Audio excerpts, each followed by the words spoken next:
بسم الله الرحمن الرحيم.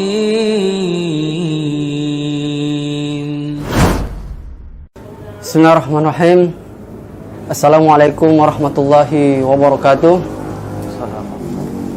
Alhamdulillah, kita kembali bersyukur kepada Allah Subhanahu wa taala karena pada kesempatan hari ini kita masih diberikan kekuatan, kesehatan oleh Allah Subhanahu wa taala untuk kembali melanjutkan kajian kita, kajian Islam dan tanya jawab keislaman.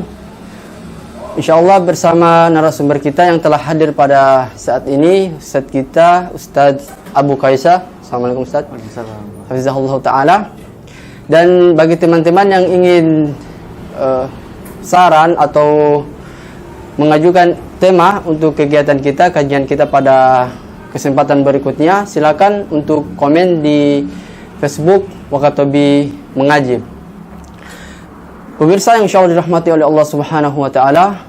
Allah Subhanahu wa taala berfirman di dalam Al-Qur'an, "Wa qadha rabbuka alla ta'budu illa iyyahu wa bil walidaini ihsana. Imma yablughanna indakal kibaru ahaduhuma aw kilahuma fala taqul lahumā uffin wa la tanharhumā wa qul lahumā qawlan karīmā." Ya, ayat yang telah kami sebutkan tadi adalah ayat yang mengingatkan kita untuk senantiasa kita berbuat baik kepada orang tua kita. Senantiasa kita berkata baik kepada orang tua kita.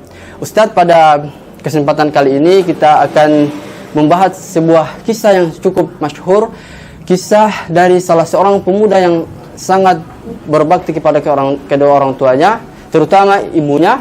Kisah dari Uwais Al-Qarni. Ya, mungkin Ustadz bisa sedikit ceritakan mengenai kisah beliau dan bagaimana seharusnya kita berbakti kepada kedua orang tua kita. Kami persilakan, falyatafadhal mashkuran wal ma'jur. Bismillah, alhamdulillah, wassalatu wassalamu ala rasulillah wa ala alihi wa sahbihi wa wala amma ba'd. Ya, sebagaimana disebutkan oleh pembawa acara tadi, salah satu kisah teladan yang perlu kita teladani yaitu kisah perjuangan dan bakti seorang anak kepada orang tua yang dilakukan oleh Uwais Al-Qarni, seorang pemuda yang namanya sangat-sangat terkenal, populer di langit, tapi di bumi tidak banyak yang mengetahuinya. Ya, lain dengan sebagian kaum muslimin atau manusia di zaman ini inginnya populer di dunia, tapi di sisi Allah Subhanahu wa taala ada kalanya mereka tidak diketahui namanya. Padahal Uwais Al-Qarni sebaliknya, dia tidak mau dikenal oleh manusia, tapi Allah Subhanahu wa taala dan para malaikat yang ada di langit mengenal siapa Uwais Al-Qarni. Ya, kisah singkatnya Uwais Al-Qarni ini, beliau adalah seorang pemuda yang sebetulnya hidup di masa Nabi Muhammad SAW. Suatu ketika beliau ingin menemui Nabi SAW. Beliau sangat berbakti kepada orang tuanya. Pada suatu ketika beliau minta izin kepada ibunya untuk menemui Nabi SAW. Tapi qadarullah, ketika beliau sampai di kota Madinah, yang ada hanya istrinya dan Nabi SAW sedang keluar dan tidak tahu kapan kembalinya, karena ketika itu beliau sedang berperang tentunya, sehingga tidak diketahui kapan pulangnya. Dan ketika itu Uwais Al-Qarni dengan hati yang berkecamuk karena meninggalkan ibunya sendirian berada di Yaman, sedangkan beliau tidak tahu kapan datangnya Nabi Muhammad SAW pulang ke kota Madinah. Sehingga akhirnya Uwais Al-Qarni pulang ke rumahnya, sampai beliau ini tidak ketemu dengan Nabi SAW. Akhirnya Uwais Al-Qarni ini tidak dihukumi sebagai seorang sahabat Nabi SAW, walaupun beliau satu zaman dengan Nabi SAW. Karena definisi daripada sahabat Nabi itu adalah yang disebutkan oleh para ulama seperti Ibnu Hajar Al-Asqalani rahimahullah ta'ala. Beliau menyebutkan yang disebut sahabat adalah man laqiya Nabi SAW, orang yang pernah berjumpa dengan Nabi SAW, mu'minan bihi, dia beriman kepadanya. Jadi pertama syaratnya harus bertemu dengan Nabi SAW. Uwais satu zaman dengan Nabi tapi tidak bertemu. Yang kedua, syaratnya harus mukminan bihi. Kalau ketemu tidak beriman, tidak memenuhi syarat juga. Abu Jahal, Abu Lahab, ya, dan beberapa pemuka-pemuka kaum kafir Quraisy bertemu dengan Nabi sallallahu alaihi wasallam tapi tidak beriman kepada Nabi sallallahu alaihi wasallam, ya. Mukminan bihi, kemudian wa mata alaihi, dan dia meninggal di atas keimanannya tersebut. Nah, singkat cerita, Uwais tidak memenuhi syarat untuk menjadi seorang sahabat Nabi SAW, walaupun beliau satu zaman dengan Nabi Muhammad SAW. Nah, kemudian Uwais pulang ke negerinya di Yaman, di negeri Yaman tentunya. Kemudian berlalulah beberapa waktu lamanya hingga Nabi SAW wafat. Ya, sebelum wafat tentunya Rasulullah SAW pernah bersabda kepada para sahabat Nabi SAW atau sebagian sahabat, di antara yang mendengarkan sabda Nabi SAW ini adalah Umar bin Khattab radhiyallahu anhu. Beliau bersabda kepada Umar dan beberapa orang sahabat yang hadir ketika itu, ya, kalau seandainya kalian, ya, menjumpai ada seorang pemuda yang bernama Uwais, ya, dia datang dari Yaman, dia dari suku Al-Qarn, ya, dari suku Al-Qarn, makanya dia sebutnya Al-Qarni, begitu ya. Dan dia ada sisa bekas penyakit kulit putih begitu. Kalau saya sebut sekarang ini kayak mirip albino seperti itu, ya.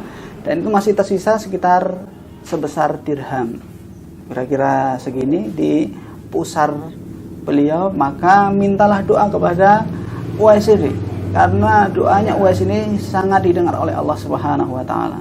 Tidak ada penghalang antara doanya Uwais dengan Allah Subhanahu wa taala.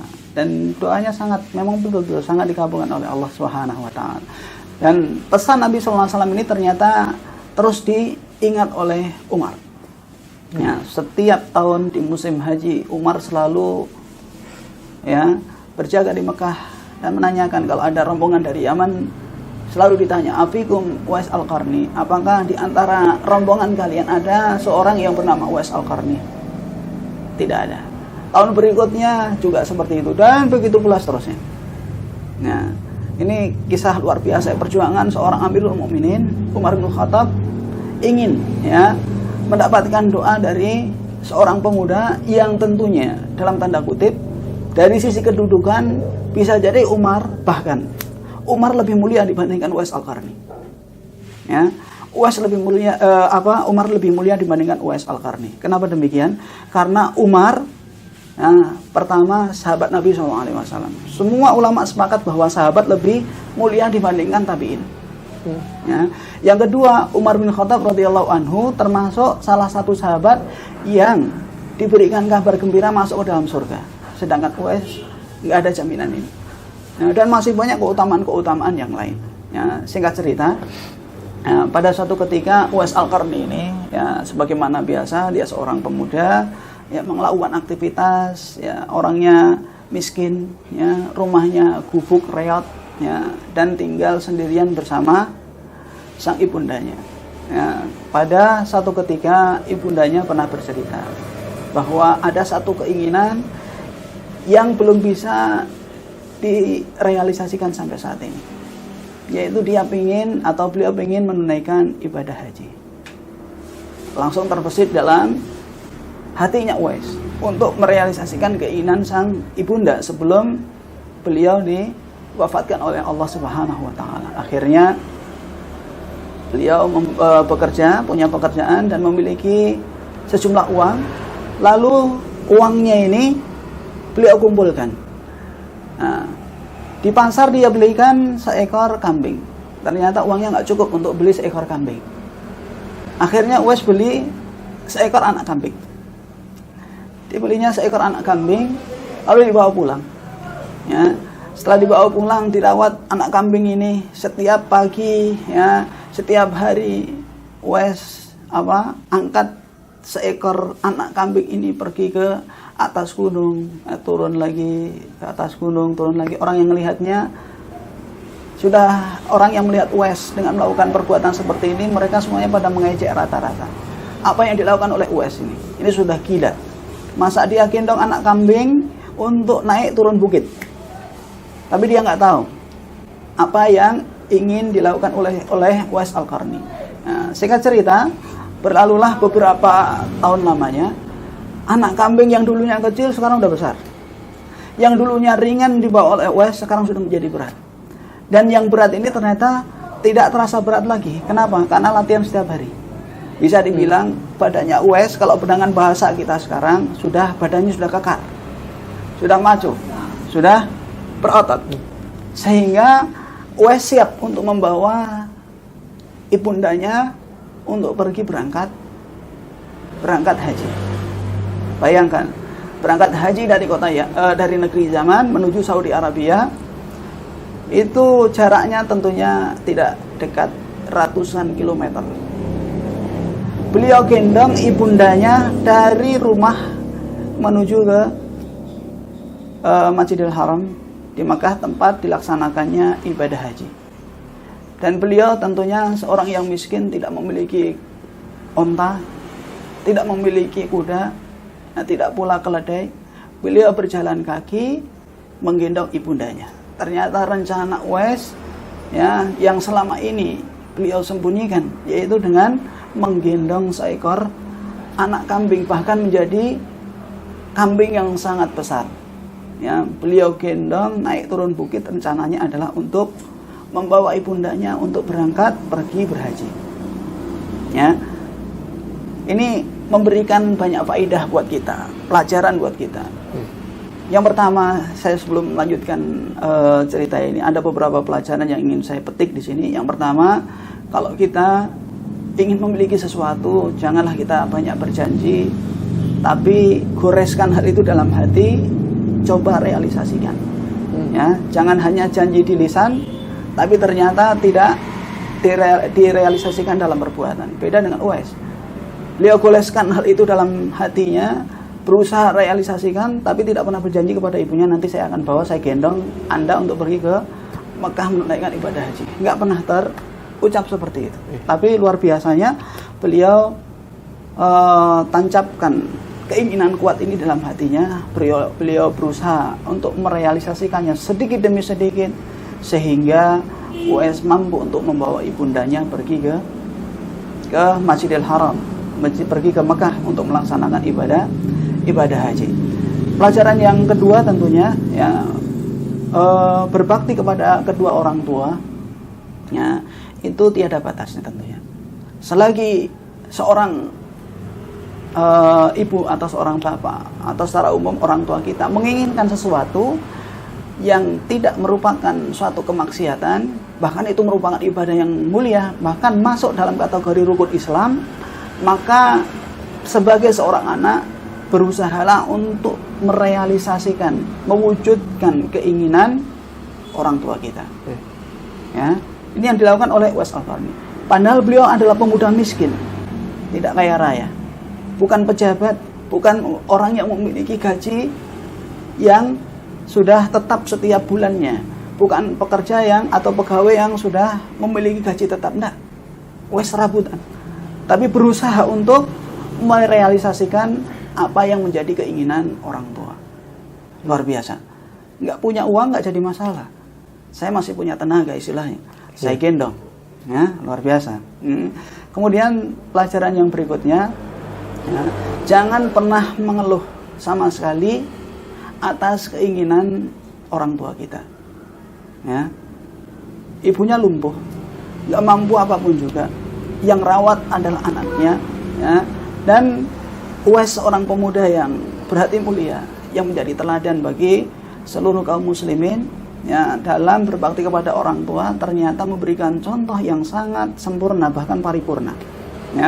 Beliau tidak pernah mengucapkan satu kata pun yang menyakiti hati ibunya, yang mematahkan semangatnya dan lain sebagainya, tidak.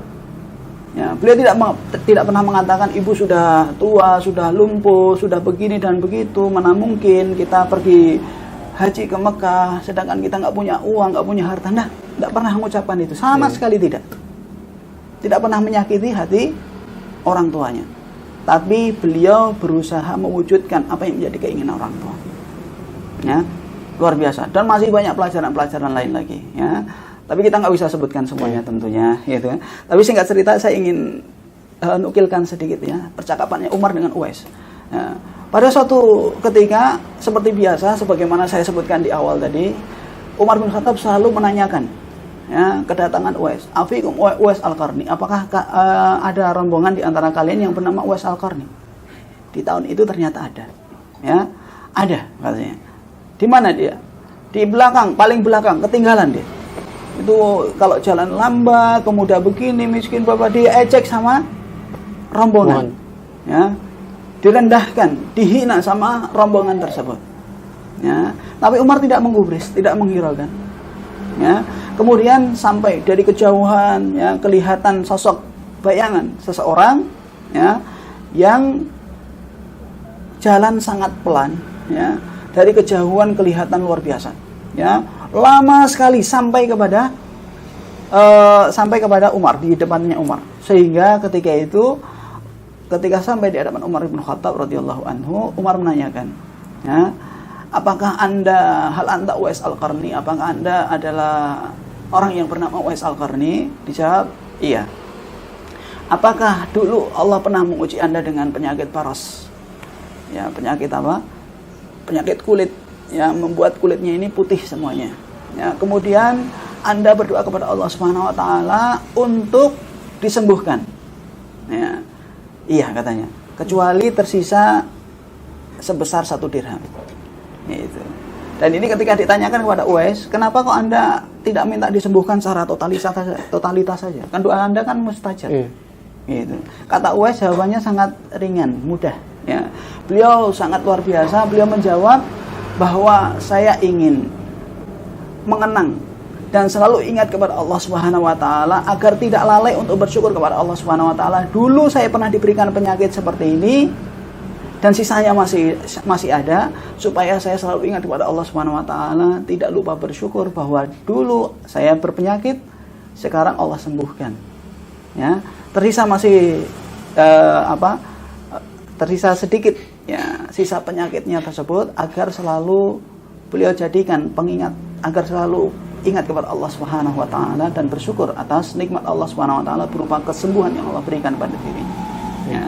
Singkat cerita, ketika Uwais Al-Qarni tadi, ya, kami sebutkan bahwa ketika Uwais Al-Qarni, ya, berjumpa dengan Umar bin Khattab radhiyallahu anhu, ya, setelah Umar menginterogasi, menanyakan tentang segala sesuatu yang menjadi ciri dari Uwais Al-Qarni, ya, baik itu punya penyakit kulit, ya, memiliki seorang ibu yang sudah tua, sudah renta, kemudian sudah cacat, ya, sudah lumpuh, ya. Kemudian ditanyakan juga apakah anda dari suku Qarn dan lain sebagainya. Iya, ya, ternyata ini benar, ciri-cirinya sama seperti yang disebutkan oleh Rasulullah SAW. Maka Umar bin Khattab berkata kepada Uwais, ya, Umar bin Khattab berkata, doakanlah aku, ya, ud'ullah li, berdoalah kepada Allah untukku, doakanlah aku. Kemudian Uwais membantah, mana mungkin saya mendoakan anda, sedangkan anda adalah Amirul Mukminin. Anda itu lebih dari sekedar presiden. Kalau presiden kan menguasai satu negara, sedangkan Umar menguasai 2/3 dunia, kan begitu.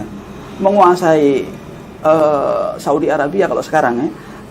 Kemudian Yaman, ya, Bahrain, Kuwait, ya. Kemudian Irak, kemudian Syam itu menjadi 4 negara, ada Yordania, ada Lebanon, ada Suriah, ada Palestina, dikuasai semuanya, sampai Mesir, sampai Asia Sugro, sampai Turki, luar biasa, sampai Iran, luar biasa kekuasaannya Umar ketika itu atas izin Allah Subhanahu wa taala. Uwais mengatakan, masa saya mendoakan anda wahai Amirul Mukminin? Ya, nggak mungkin saya seorang rakyat jelata seperti ini mendoakan anda. Harusnya anda yang mendoakan saya.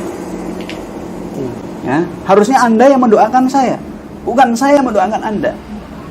Tapi Umar punya hujah yang nggak bisa dipatahkan oleh Uwais. Hujahnya Uwais secara logika betul, ya, tapi secara dalil syar'i kalah dengan sabda Nabi SAW. Umar membacakan, tapi Nabi SAW dulu pernah berpesan, kalau seandainya salah seorang di antara kalian berjumpa dengan Uwais, mintalah doa kepadanya. Sudah nggak bisa dibantah lagi. Karena kalau dalilnya Uwais adalah dalil akli, ya, dalil akli itu logika, secara logika memang benar. Kedudukan Amirul Mukminin, seorang sahabat yang mulia, bahkan termasuk sahabat dekat Nabi SAW yang sudah diberikan kabar gembira untuk masuk ke dalam surga dan lain sebagainya, dengan keutamanya Umar yang begitu banyak, tentu lebih mulia Umar dibandingkan Uwais. Dan yang lebih berhak untuk mendoakan itu adalah Umar. Tapi karena ada hadis secara khusus untuk meminta doa kepada Uwais, akhirnya Uwais, ya, dengan sendirinya langsung paham bahwa sabda Nabi tidak boleh dibantah.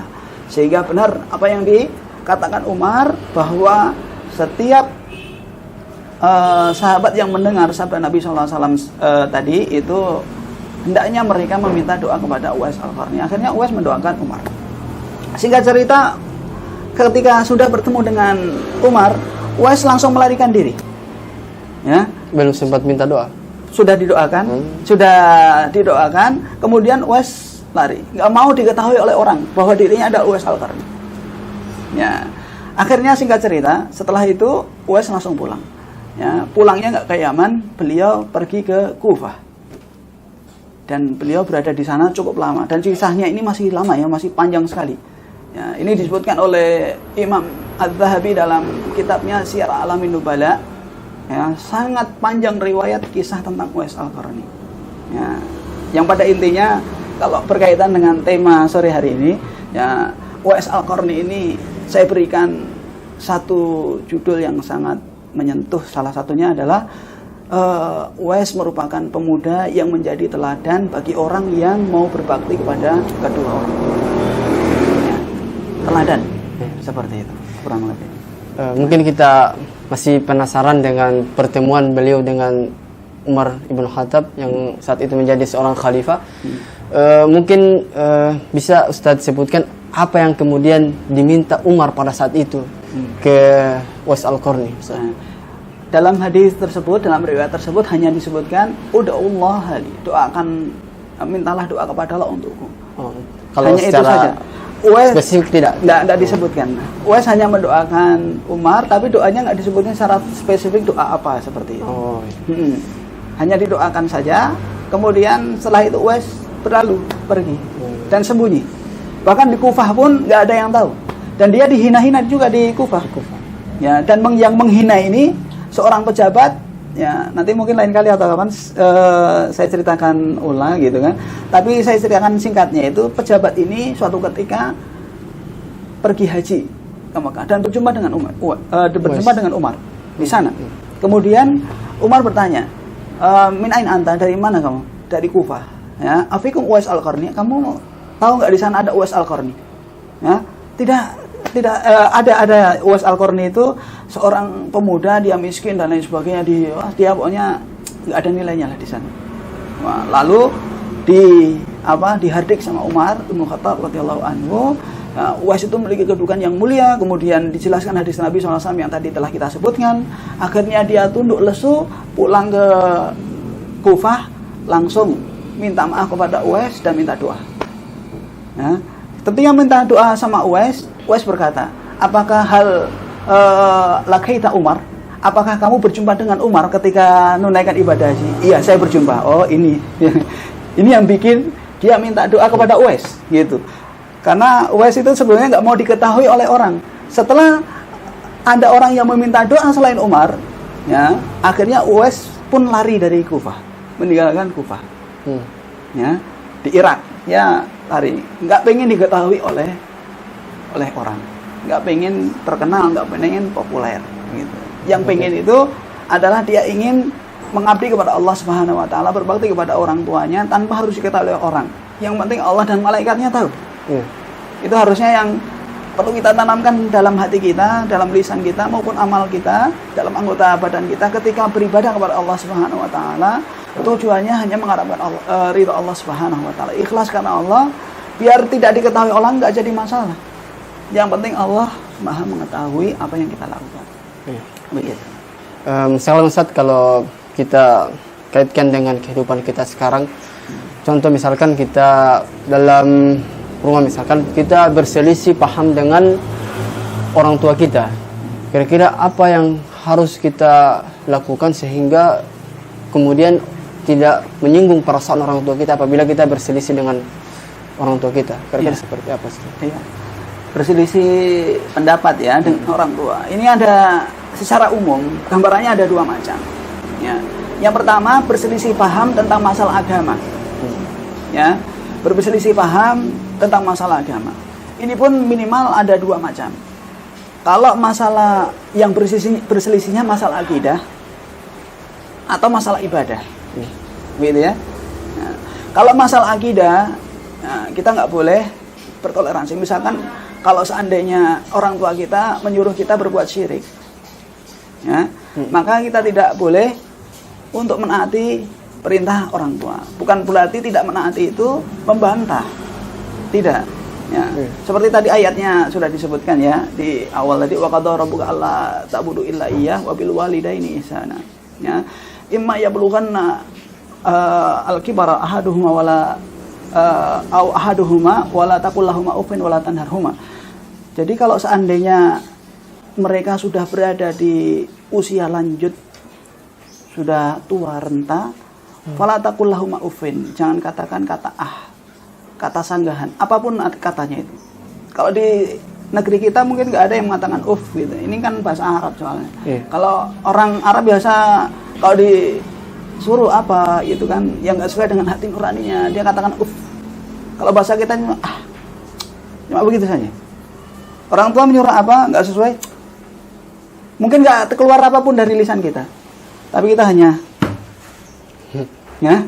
Ini menunjukkan kesalahan. Ini semuanya nggak boleh. Wala taqul lahumu uffin, jangan ucapkan kata yang menyakitkan kepada orang tua. Wala tanharhuma, jangan menghardik keduanya. Wa qul lahumu qaulan karima, dan ucapkan kepada keduanya ucapan yang baik, yang mulia, yang menghormati mereka. Berbeda paham dalam masalah apapun juga, kita harus tetap menjaga adab kepada orang tua. Tapi ketika mereka menyuruh berbuat syirik, maka kita tidak boleh taat. Ditolaknya dengan cara yang baik ya. Misalkan, mohon maaf Bapak, mohon maaf Ibu, kalau menyuruh saya seperti ini gitu kan, ini bertentangan dengan firman Allah Subhanahu wa taala. Saya sebetulnya ingin menaati perintah Bapak atau Ibu, tapi karena perintah Bapak bertentangan dengan ajaran Al-Qur'an maupun hadis Nabi SAW, saya mohon maaf untuk tidak bisa melaksanakan. Disampaikan dengan cara yang baik ya. Kalau perbedaan pendapatnya dalam masalah ibadah, ya, dalam masalah ibadah, ya, ibadah ini masih, misalkan masih diperbolehkan untuk memegang pendapat yang lain, maka kita ikuti pendapat orang tua, nggak jadi masalah. Walaupun menurut kita itu pendapatnya lemah, misalnya, pendapatnya lemah. Contoh misalnya, orang tua kita misalkan menginginkan kalau seandainya kita misalkan sholat, gitu kan. Sholat itu menginginkan supaya kita ini segera cepat pulang. Sedangkan kita pengennya itu sholatnya di masjid itu cukup lama gitu kan. Kemudian masih ngobrol-ngobrol dan lain sebagainya. Masih sholat sunnah lah minimal di sana. Maka solusi yang terbaiknya kita ambil pendapat orang tua kita. Tetap sholat di masjid, sholat wajibnya langsung segera pulang. Karena zikir dan sholat sunnah itu memang bagusnya di rumah. Sholat sunnah lebih utamanya di rumah. Jadi ketika kita dibutuhkan oleh orang tua kita, maka segera pulang. Ini dalam masalah ibadah, ya, dalam masalah agama. Kalau masalah dunia, maka kita lebih baik dan lebih banyak mengalah kepada orang tua kita. Lebih banyak mengalah. Terutama masalah dunia, masalah harta dan lain sebagainya. Misalnya kita sudah jadi pegawai, sudah menjadi orang yang memiliki penghasilan yang cukup, atau sudah memiliki penghasilan saja. Kalau seandainya orang tua kita menginginkan sesuatu dari kita, sedangkan kita menyukai barang atau benda tersebut, kita kasihkan kepada orang tua kita. Karena Nabi SAW ya bersabda itu kan, anta wa maluka li abika, kamu dan semua hartamu itu milik bapakmu. Milik bapakmu. Kalau bapak menginginkan, ibu menginginkan, ambil. Tidak apa-apa, nggak perlu berat hati. beda pendapat misalkan, nak kamu tinggal di sini saja sama ibu. Enggak bu, saya sudah punya rumah sendiri. Jangan, ya tinggal sama orang tua, nggak jadi masalah. Gitu. Ini masalah dunia. Kita prioritaskan pendapatnya orang tua kita selagi tidak menyimpang daripada syariat Allah Subhanahu wa taala. Kalau seandainya orang tua menganjurkan, nak kamu jangan beli motor lagi, mendingan beli tanah saja. Gitu. Untuk investasi kamu ke depannya, enggak, saya itu suka motor besar. Gitu, biar kelihatan lebih keren dan lain sebagainya. Tidak, ikutin perintah orang tua lebih baik. Seperti itu. Jadi kalau ada perbedaan pendapat yang sifatnya duniawi, sifatnya ibadah yang masih ada toleransi di sana, kita ikuti pendapat orang tua. Tapi kalau dalam masalah akidah yang tidak ada toleransi di sana, maka kita tolak dengan cara yang baik. Ya, gitu. Mungkin ada kasus mungkin Ustadz, contoh misalkan ini anak diadopsi sama orang tua angkatnya misalkan. Nah, apakah sama pahala ketika kita berbakti kepada orang tua angkat kita, dan kemudian apakah dia memiliki kewajiban untuk mencari orang tua biologisnya, Ustaz? Orang tua biologis atau orang tua syar'inya? Orang tua syar'inya. Iya. Soalnya orang tua biologis beda dengan orang tua syar'i. Gitu. Saya kasih contoh dulu deh. Ya, orang tua biologis misalkan begini. Ada seorang pemuda dan seorang pemudi. Dia nggak punya ikatan nikah, melakukan hubungan badan di luar nikah. Kemudian lahirlah anak. Anak ini memang merupakan anak biologis dari dua orang ini, ya, laki-laki dan perempuan ini. Tapi dia bukan merupakan anak syar'i bagi keduanya. Berarti disebutnya anak syar'i saja? Iya, ini kalau disebutnya kalau dalam ini waladuz zina, anak hasil zina, gitu. Anak hasil zina. Ini anak biologis memang, tapi bukan anak secara syariat, itu bukan anak bagi bapak tadi, bagi laki-laki yang menghamili sang ibu tadi, bukan. Karena nggak ada ikatan pernikahan sama sekali. Gitu. Singkat cerita lah. Kalau yang berkaitan dengan pertanyaan tadi, kalau seandainya seseorang misalnya memiliki anak kemudian diadopsi oleh orang lain, dan anaknya ini anak yang syar'i tentunya, bukan hasil zina maksudnya, gitu ya. Kemudian diadopsi sama orang lain, ya. Maka kalau selagi dia belum menjumpai orang tua kandungnya, orang tua yang syar'i, ya, orang tua kandungnya, maka dia mendoakan orang tua kandung dan mendoakan orang tua angkat yang merawat dirinya. Ya. Bagaimanapun juga dia tidak akan bisa lahir ke muka bumi ini tanpa ada yang hamil. Dan dia tidak bisa hidup sampai sekarang ini tanpa ada yang merawat, mendidik, memberikan makan sampai besar. Semuanya atas izin Allah Subhanahu wa taala. Ya.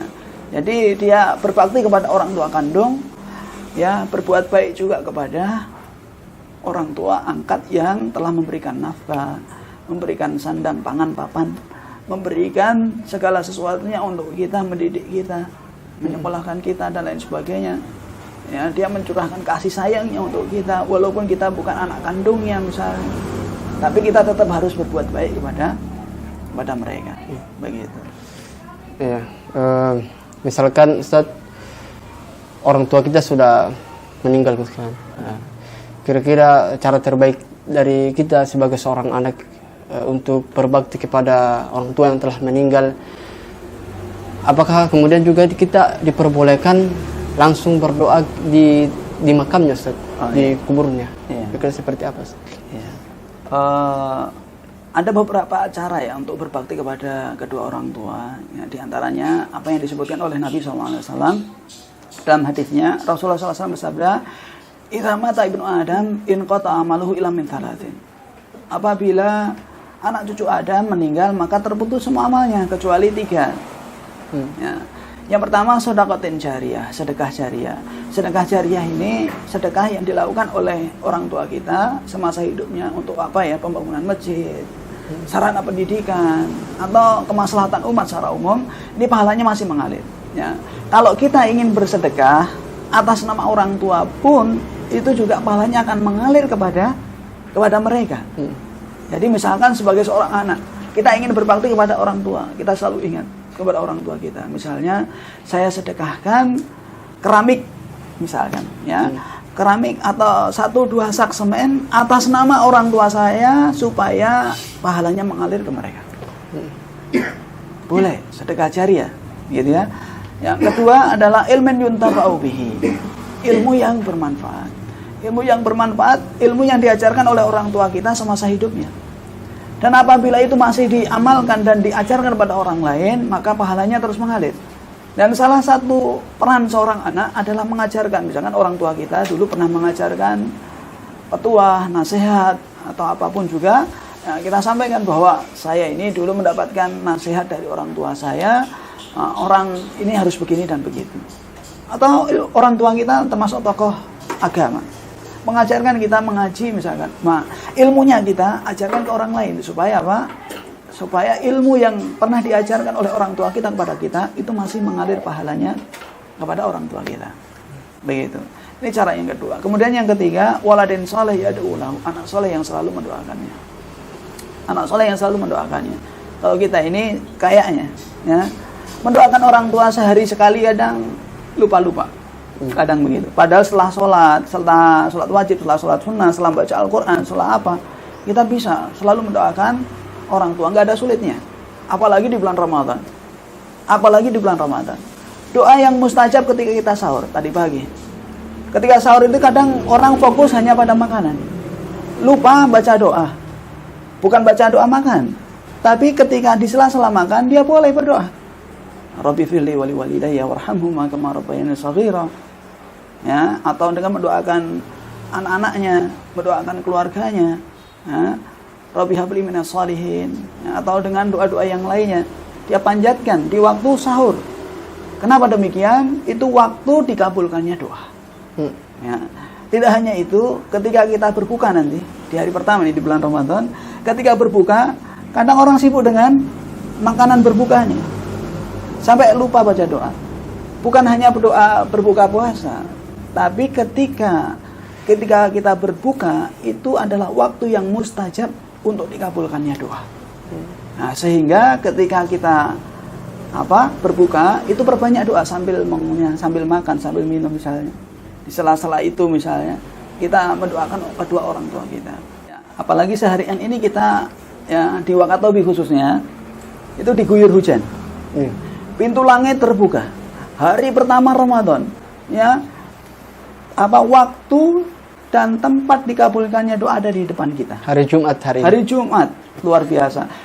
Ini hari Jumat, di akhir hari Jumat ini, antara pada asar ini, menjelang maghrib itu, waktu dikabulkannya doa. Kenapa kita doakan orang-orang tua kita yang telah meninggal duluan dibandingkan kita. Dan masih banyak amal-amal soleh untuk untuk kita serahkan ya pahalanya kepada orang tua kita ini. Iya. Masih banyak. Ya, ini ada pertanyaan Ustaz dari akhwat. Ini akhwat punya keinginan untuk menikah Ustaz. Tapi ini si akhwat masih kemudian memiliki orang tua yang sudah cukup renta usianya, sudah tua. Kira-kira apa yang harus dilakukan? Apakah menunda pernikahan kemudian tetap mengurus orang tua, atau memilih menikah dan mengikut si suaminya Ustaz? Kira-kira yang mana harus dipilih? Ya. Pertama begini, anak tersebut, misalkan perempuan tersebut, apakah perempuan satu-satunya atau ada anak yang lain? Ya, yang merawat orang tua. Begitu ya. Ini yang pertama. Kedua, perempuan tersebut ya hajat, keinginan untuk menikah, ya, itu sudah besar atau belum? Karena hukum nikah ini kan ada lima macam gitu ya. Ada 5 macamnya. Ada yang wajib, ada yang sunnah, ada yang mubah, ada yang makruh, ada yang haram menikah. Tergantung kondisi wanita tersebut. Ya. Kalau seandainya, mohon maaf ya, dia keinginan menikah sudah tinggi, hasratnya sudah tidak bisa tertahankan lagi, dan dia mampu memang untuk menikah. Setelah menikah tidak menghalangi dirinya untuk berbakti kepada orang tua, menikah lebih utama. Begitu.